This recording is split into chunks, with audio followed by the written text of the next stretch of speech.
યો મામ પશ્યતિ સર્વત્ર સર્વમ ચ મયી પશ્યતિ, મારામાં બધું જુએ. તો એ ભક્તિની સંયોગ અવસ્થા. સંયોગ અવસ્થા એટલે કે પ્રભુ સામે ઉભા હોય ત્યારે પૂરું વિશ્વ એ પ્રભુની અંદર દેખાય, સર્વસ્વ પ્રભુ છે એવો ભાવ થાય.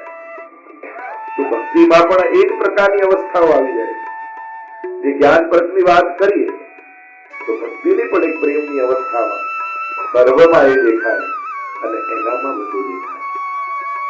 આ ભક્તિ માર્ગમાં બધું એનામાં આપણે જોઈએ છે, સંયોગ અવસ્થા, સેવાની અવસ્થામાં. એટલે જે પણ તિથિઓ આવે, જયંતિઓ આવે, ઉત્સવ આવે, રામ જયંતિ હોય, વામન જયંતિ હોય, નરસિંહ જયંતિ હોય, નવરાત્રી આવે અને શિવરાત્રી આવે તો ઠાકોરજી વાઘાંબર નો સાજ, વાઘાંબર પહેરે એવો સાજ આવે ઠાકોરજી. દશેરા આવે તો ઢાલ તરવારે ઠાકોરજી લઈ લે. એટલે અહીંયા કોઈનો વિરોધ નથી, પણ ભગવાનમાં બધું જોઈ લેવાની વાત છે. મારા ઠાકોરજી જેમ અર્જુનને ભગવાને વિરાટ સ્વરૂપનું દર્શન કરાવ્યું અને અનુભવ કરાવ્યો તો સર્વ દેવી દેવતાનો મારી અંદર વાસ છે, મારાથી બહાર બીજું કાંઈ જ નથી. પુષ્ટિ માર્ગની પણ આ જ ભાવના છે. તમે જેની સેવા કરો છો તમારા સેવ્યમાં સર્વનો વાસ. એટલે એ ચિંતા પણ નહીં રાખવી કે હવે ઠાકોરજીનું કર્યું, નામનું નહીં કરે તો નારાજ થશે, પેલામનું નહીં કરી તો નારાજ થશે. પ્રભુનું ભજો સર્વ લોકો પ્રસન્ન થાય, સર્વ દેવી દેવતાઓના આશીર્વાદ તમને મળે, એમને પણ પ્રસન્નતા થાય છે દેવતાઓ. એટલા માટે સર્વમાં પ્રભુને જોવાની વાત. ગઈકાલે प्रथम श्लोक से प्रारंभ करे तो आज आइए वापस गुनगुनाते हैं और रस दर्शन करते हैं. यमुनाजीના કિનારે એટલા માટે આવી કે ત્યાં યમુનાજી સંયોગીની શક્તિ, કૃપા શક્તિ, પ્રભુથી મેળવનારા હેત કર દેત શ્રી યમને વાસ કુંજે. અને એટલા માટે પુષ્ટિ માર્ગમાં યમુનાજીની વિશેષ રૂપે આરાધના કરવામાં આવે છે. શ્રી યમુનાજી ભક્તિના દાત્રી છે, અઘને દૂર કરવા વાળી. यमुना के नाम अगदूल भाले અને શુદ્ધ સ્વભાવેલી આ ગોપીઓ મનમાં મજા જાગ્યો છે એટલે પ્રભુ અંતર ધ્યાન થયા. જ્યારે શરૂઆત હોય ત્યારે એની કૃપા દેખાય, પણ જ્યારે ધ્યાન પોતાની વિશેષતામાં જવા લાગે, આ વિશેષતાને કારણે કૃપા છે, ત્યારે પ્રભુને ગમતું નથી. અને એટલા માટે જીવનમાં ક્યારે પણ કોઈ પણ પ્રકારનો મદ વૈષ્ણવે કરવો, કારણ પ્રભુએ અહંકારને ટકવા દેતા. ગોપીઓ શોધતી શોધતી આવી યમુનાજીના કિનારે. જયારે કોઈ સાધન ન રહે ત્યારે ગુણગાન એકમાત્ર સાધન. એટલે વૈષ્ણવે પોતાના દોષોનું બહુ ગાન કરવા કરતા પ્રભુના ગુણગાન અધિક કરવા. સુરદાસજી પણ જયારે મહાપ્રભુજીને મળ્યા તો કહ્યું, સુરદાસ કશું ભગવદ લીલા ગાઓ. અને સુદાસે પોતાના દોષો ગાય, હો પતિ તનકો ટીકો, હો પતિ તનકો નાય, હું તો અનેક દોષોથી ભરેલો છું, અપરાધી છું, પાપી છું. ત્યારે મહાપ્રભુજી થોડા નારાજ થયા. અરે તું હોય કાહેલી ગયા કે તું ભગવત લીલા. પોતાના દોષો ગાતા રહેવાથી શું મળવાનું? કઈક એવું ગા, પ્રભુનો યશ ગા, જેથી આ દોષો જાય.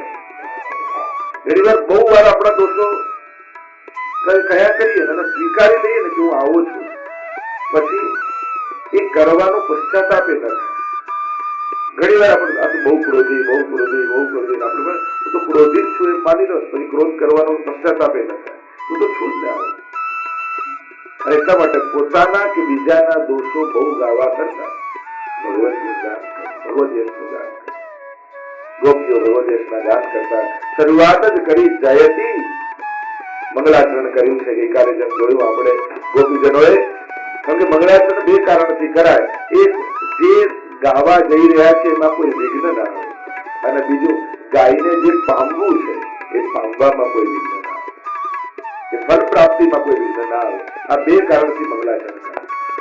અને એટલા માટે વૈષ્ણવે પણ સવારે ઉઠી પ્રભુનું સ્મરણ કરવું, ભોજન કરતા પહેલા પ્રભુને યાદ કરવા, 3 વાર અષ્ટાક્ષર, જાગતા 3 વાર અષ્ટાક્ષર, ઘરની બહાર જતા 3 વાર અષ્ટાક્ષર, ઘરની પાછા આવતા 3 વાર અષ્ટાક્ષર, અને સુઈ જતા પહેલા 3 વાર અષ્ટાક્ષર.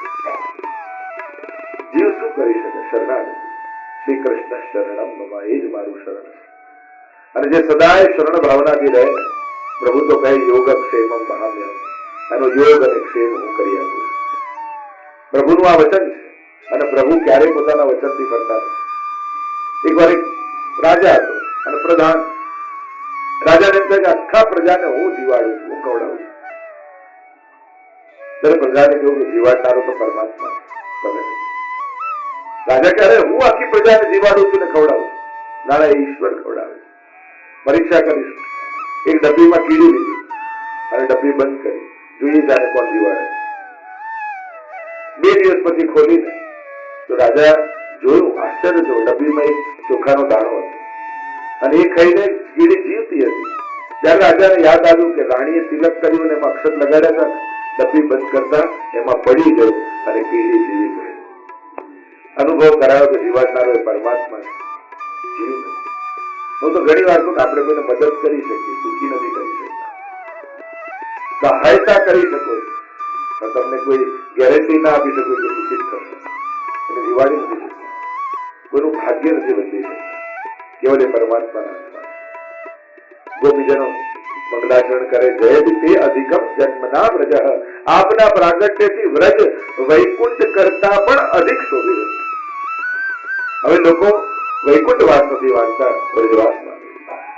આપણે જ્યાં તો વાર્તા પ્રસંગમાં આવે ને, એકવાર ગુસાઈજી ગોકુલમાં હવેલીમાં વિરાજમાન હતા અને બહાર જોર જોરથી અવાજ થતો હતો. ગુસાઈજી કહો ગિરધર જોઈને જો શેનો અવાજ આવે છે? બહાર જઈને જોયું તો જોઈને આવ્યા ગિરધરજીને કહેવા લાગ્યા કે બહાર કોઈ ગધેડું મરી ગયું છે અને કોઈ વ્રજવાસી અમને ખેંચી રહ્યા. આ સાંભળતાની સાથે ગુસાઈજીના નેત્રો ભરાઈ ગયા. ગુસાઈજી એટલું બોલ્યા કે એ ગધે કે ભાગ કો કહા કહી, એના ભાગ્યની શું સરાહના કરું, મર્યા પછી પણ એનો દેહ વ્રજરોજમાં આળોટાઈ ગયો. અરે ગિરધર મેરે સાથ ભી એસો ही કર્યો, મારી જોડે આવું કર્યું. ઇતિહાસ એમ કહે છે ગુસાઈજી તો સદેહ ગિરરાજની કચરામાં પધારી ગયા પણ પોતાનો ઉપરણો મૂકતા ગયા અને ગિરધરજી ઉપરણો વ્રજરજમાં આળોટાવતા અને ઉપરણાનો અગ્નિ સંસ્કાર. એવી વ્રજની મહત્તા કહી છે. આ વ્રજમાં આ રજની મહત્તા છે. યમુનાજીમાં રજની મહત્તા, ગિરિરાજજીમાં રજની મહત્તા અને વૃંદાવનમાં રજની મહત્તા. આ ત્રણેય જગ્યાએ વ્રજ રજની મહત્તા છે. દેવતાઓ પણ આ વ્રજરજમાં આલોટવા માટે લાલાયિત રહે છે. શ્રી યમુનાજીમાં સુરજ અમંદ રેણુ કટા, જલ કરતા પણ રજ અધિક છે, એની મહત્તા છે. ઠાકોરજીની રજ ચરણની એમાં છે. આ ત્રણ જગ્યાએ રજ છે. ત્રીજી છે ગિરિરાજજીમાં. गोवर्धन की रहिए तरेटी, गोवर्धन की नित प्रति मदन गोपाल लाल के चरण कमल चित्त लइए, और रज में लोटक गोविंद कुंड में नहीं. ત્યાં પણ ઠાકોરજીની રજ છે અને વૃંદાવનમાં તો છે રજ. અને આ રજની મહત્તા આપણે ત્યાં ગાઈ છે. ગોપીજનો કહે વૈકુંઠમાં જે સુખ નથી એ તો વ્રજમાં છે. અને એનું પ્રમાણ શું કે વ્રજની મહત્તા વૈકુંઠ કરતા આગળ વધી ગઈ. ગોપીઓ કહે શ્રયત ઇન્દિરા શશ્વત રહી. સ્વયં ઇન્દિરા, સ્વયં લક્ષ્મી વ્રજમાં આવીને વાસ કરે. જે વૈકુંઠની રાણી છે એ વ્રજમાં દાસી બની સેવિકે બનીને સેવા કરે. એવો પ્રસંગ કહે છે ને કે જયારે નંદ મહોત્સવ ચાલી રહ્યો હતો અને ચારે બાજુ એક જ ધ્વનિ ગુંજી રહ્યો હતો. લક્ષ્મીજીને કહ્યું આ પ્રસાદ શેનો છે, એકવાર લો તો ખરા. અને જ્યાં લક્ષ્મીજી મુખમાં મૂક્યો, કહ્યું આપના પતિ બાળક બનીને વ્રજમાં પ્રગટ થયા છે, એનો આ પ્રસાદ. ભાગ્યશાળી તો આ વિશ્વમાં કોઈ એવી સ્ત્રી નહીં હોય જે પોતાના પતિને બારણામાં ઝૂકતો જુએ. ચાલ પછી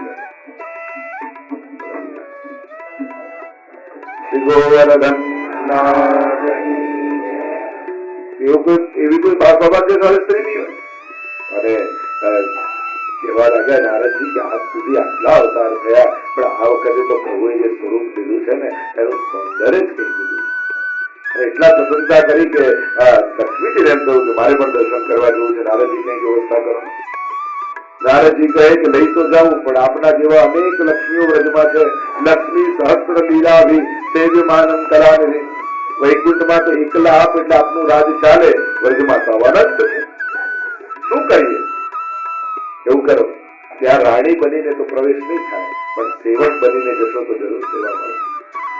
જયારે પણ નંદાલયમાં, હવેલીઓમાં, ધર્મક્ષેત્રોમાં જઈએ રાણી બનીને શેઠાણી બનીને માલકીન બનીને જશો તો સેવા નહીં મળે, દાસી બનીને જશો તો સેવા મળે. અને જ્યારે પણ ધર્મ ક્ષેત્રમાં જઈએ, કોઈ પણ આધ્યાત્મિક કેન્દ્રોમાં જઈએ, ત્યારે આપણે કેવલ પ્રભુના દાસ બનીને જઈએ. લૌકિકમાં મળેલા સન્માન, પદવીઓ, પ્રતિષ્ઠાઓ એને માથે રાખીને ભગવાનની સન્મુખ ક્યારે નહીં જવું. એ તો ઠાકોરજી છે ને, મટકી ફોડતા પ્રભુને બહુ સારી આવડે. જે આ બધી મટકીઓ માથે મૂકીને જાય ને, એવો પથ્થર મારે કે બધું ત્યાં ફૂટી જાય. અને એટલા બધા એ બધા માટલાઓ મૂકીને જ ઘરે કહું કે સાપ હોય ને, ત્યાં બહાર ચાલતો હોય તો વાંકો ચૂકો ચાલે, તો પોતાના દરમાં જતો હોય ત્યારે કેવો સીધો થઈને જાય. સમજાય કે સમજાયું?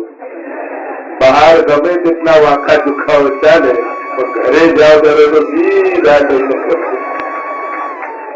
એટલે કે બહાર મળેલા સન્માન, પ્રતિષ્ઠા, પદવી ઘરે લઈને જશો ને તો ઘરના નિરોધ બહારના નહીં. ઘરે તો એક પિતા, એક માતા, એક ભાઈ, એક બહેન એ જ બનીને જવું, તો જ ઘરના લોકોનો સ્નેહ મળે. એમ મંદિરે પણ જાઓ ને, એ બધું મૂકીને જવું, એક ભક્ત બનીને પ્રવેશ. નહીં તો તમને મળેલા સન્માનો તમને ભક્ત નહીં બનવાનું. જો એ લઈને અંદર ગયા ને, ચપ્પલ બહાર કાઢો, એની સાથે પોતાનું વ્યક્તિત્વ પણ મૂકી દેવું. અંદર તો એક વૈષ્ણવ જ જવો જોઈએ. એટલે ગોકુલનાથજી પેલા વૈષ્ણવ, તું કોણ છે? હું વૈષ્ણવ છું. તું કોણ છે? તું વૈષ્ણવ છું. ગોકુલનાથજી કે અમારી અપરસ નથી જોવાતી. કોઈ વૈષ્ણવથી અમે નથી જોવાતા, પણ જો તે કીધું તો હું ફલાણો શેઠ છું, ફલાણો વ્યક્તિ છું, તો અમે અપરસ છોવાઈ જાય. જયારે પણ ભગવત સ્થાનોમાં જાઓ, બે ત્રણ વસ્તુ યાદ રાખી. કોઈ પણ લૌકિકમાં અને સંસારમાં મેળવેલા સન્માનોનો ભાર રાખી પ્રભુની આગળ નહીં. બીજી વાત, લૌકિક વ્યવહાર કરવા જ ખાલી ઠાકોરજી પાસે નહીં જવું. ઓહો, આપણે કથા રખાઈ છે, નહીં જઈએ તો ખોટું લાગશે. એટલે કથામાં આવીને લૌકિક કર્યું, અને લૌકિક વ્યવહાર માટે આવે. એમ માનું, ભલે મારા લૌકિક સંબંધી છે, પણ ભગવત કથા રખાઈ તો બે ક્ષણ મને પણ લાભ મળે. બુદ્ધિ અલૌકિક રાખે. ભલે લૌકિક વ્યવહારથી આમંત્રણ હોય, પણ લૌકિક વિચારીને નહીં જવું. તમે શું કહે, જવાનું ફરે જ હશે. અને એટલા માટે જવું તો અલૌકિક ભાવ રાખે. ત્રીજી વાત,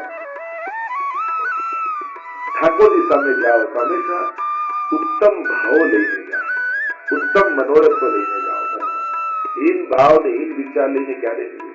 ઘણા લોકો કાયમ રડતા, મારાથી તો કાંઈ થતું નથી, આ નથી થતું, પેલું નથી થતું, તો નથી થતું. કાયમ શું રડતા રહેવા? કેમ કરી શકાય એનો વિચાર કરે. મિશ્રી એ ધરે ને, કાંઈ થતું નથી, મિશ્રી ધરાય. ઠાકોરજી કે આ રાત તારી પાસે ઉત્સાહ, ઉમંગ, ઉમળકો જરૂરી છે સેવા. ભલે મિશ્રી કહો, મહાપ્રભુની કેવી કૃપા છે, મારા ઘરે મહાપ્રભુજીની ખાણીથી ઠાકોરજી મિશ્રી આવે. કરવાનું એ જ છે, પણ સેવામાં ઉમળકો જરૂરી છે. કોઈ રોજ તમે જમવા આવતો તો કઈ નથી, આજ જમવાનું છે, જમી દો, આમ કઈ ખાવાની ઈચ્છા થાય. એનો ઉમળકો હોય. વસ્તુઓની મહત્તા નથી હોતી, આરોગાવાનો ઉમળકો. મહત્વનું એ હોય. ભલે ચપ્પન ભોગ બનાયા હોય, લો જમો, આમ ભૂખ લાગે જમીને જાય, એમ જ થાય. ભલે બળેલું હોય, કાચું હોય, પણ એનો પ્રેમ એટલો હોય કે ના, તમારા માટે ખાસ આ કર્યું છે, આ કર્યું. તો એટલું બળેલું આપણે ખુશી ખુશી ચાવી ગળી દઈએ. અમારે તો ઘણી વાર એવું થાય. ઘણી જગ્યાએ જે પહેલી વાર આપના માટે બનાવ્યું છે, અમારી પહેલી વાર હતી, એવું પહેલી વાર નહીં કરવું. અઠવાડિયા પહેલા ઘરથી શરૂ કરી દેવું, અને બધાને ચખાડી, બધાનો રિવ્યુ લઈ, હવે ફાવી ગયું છે પછી જ કરવું. પહેલી વાર ટ્રાય કર્યો છે મારા પર. હવે પ્રયોગશાળા છે, ઘણા પહેલી વાર ટ્રાય કર્યો, પણ એવું રિસ્ક અમારી સાથે કરવું છે. લેવડાવવાનો સ્નેહ, પ્રેમ, અને એ કેવું ઉમળકા સાથે ગ્રહણ થઈ જાય. અને એટલા માટે હીન ભાવ નહીં રાખ, ઉત્તમ ભાવ રાખી, ઉત્સાહ રાખી ઠાકોરજી સન્મુખ. આપણે તો વૈષ્ણવ હસતો જ હોય, ખબર પડી જાય જોઈને ચહેરો કે વૈષ્ણવ લાગે છે, જેના મનમાં આનંદ હોય, પ્રસન્નતા હોય. એટલે વૈષ્ણવે ઠાકોરજી આગળ ચડેલો, પડેલો, ઉતરેલો ચહેરો લઈને ક્યારે નહીં જોવો. પ્રસન્ન ચહેરે જો આપણે જ્યાં નમામિ યમુનામહં સકલ સિદ્ધિ હેતુ મુદા પ્રસન્નતા પૂર્વક પાઠ કરો. ગીતા હતાશા નિરાશા સાથે નહીં, પ્રસન્ન. વૈષ્ણવે હંમેશા પ્રસન્ન. હરિરાયજી આજ્ઞા કરે છે વૈષ્ણવ કુ સદા પ્રસન્ન રહે, સદાય પ્રસન્ન. આ મનનું તપ છે. ભગવદ ગીતામાં તપ બતાવ્યું છે. મન પ્રસાદ સૌમ્યત્વમ મૌનમ આત્મ વિનિગ્રહ ભાવ સંશુદ્ધિ રીતિ એતત તપોમાનસ મુચ્યતે. ભગવદ ગીતામાં મનના તપ બતાવે. મન પ્રસાદ, મનને આનંદમાં રાખવું એ મનનો તપ છે. કારણ કે મનનો સ્વભાવ જ છે દુઃખી રહેવું. બધે જઈએ પણ કંઈક સો સારું તો એક દુઃખ ગોતીને માણસ લઈ જાય. એ સ્વભાવ છે, દુઃખી રહેવું માણસનો સ્વભાવ. ઉંદરડા જેવો મનનો સ્વભાવ. મહેલમાં છોડો તો ત્યાં કાણું ગોતી. ઉંદર કેવું હોય, ગમે ત્યાં મૂકો ત્યાં ચિત્ર ગોતી. આ મન પણ એવું છે. એ વધારે વાર પ્રસન્ન નથી રહ્યું. નક્કી કરો મારે આનંદમાં રહેવું. એ મનનું તપ થઈ ગયું. કઠિન લાગશે કે હંમેશા આનંદમાં કેમ રહી શકાય?